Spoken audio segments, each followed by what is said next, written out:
अस्सलाम वालेकुम वरहमतुल्लाहि वबरकातुहू। हिजाब के बारे में पूछा गया।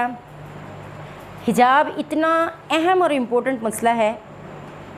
कि इसके बारे में पूरी एक सूरह नाजिल हुई जिसमें अल्लाह ताला ने औरतों को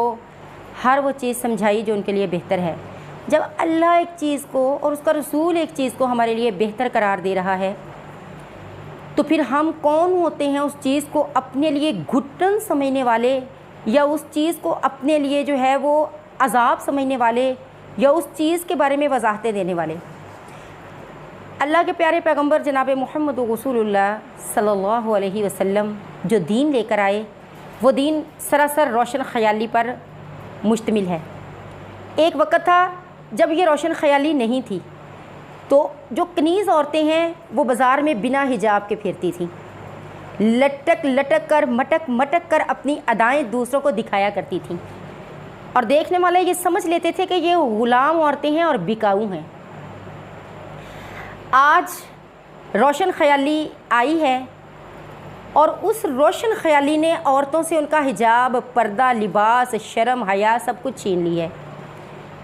तो रोशन ख़याली इस्लाम वाली जो थी उसने औरत को, आज़ाद औरत को, जब कोई औरत नकाब ओढ़कर, हिजाब में छुपकर, बुर्का पहनकर, ख़ुद को छुपाकर हया की चाल चलते हुए जाती थी तो देखने वाले नज़रें झुका लेते थे और उनको पता चल जाता था ये आज़ाद औरत है, अपनी मर्ज़ी की मालिक है, तो अपनी मर्ज़ी से ख़ुद को छुपाया हुआ है, ये बिकाऊ नहीं है। और फिर दौर ऐसा आया और आज कल तो वो बहुत ज़्यादा आ गया है कि जो औरत अपना लिबास उतार देती है, हिजाब उतार देती है, शर्म उतार देती है, उसको कहा जाता है कि ये आज़ाद है, ये अब रोशन ख़याल हो चुकी है, ये अपनी मर्ज़ी की मालिक हो चुकी है। जिस्म इसका है तो मर्ज़ी भी इसकी है। तो जब औरत अपना आप दिखाती है तो फिर ना जिस्म उसका रहता है ना मर्ज़ी उसकी रहती है। बड़ी सोशल मीडिया पर एक तस्वीर गर्दिश करती है जिसमें जो चीज़ बिना लिबास और हिजाब के होती है उसके ऊपर कीड़े और बुरी चीज़ें चिमटी होती हैं और जो रैपर में होती है लिपटी हुई होती है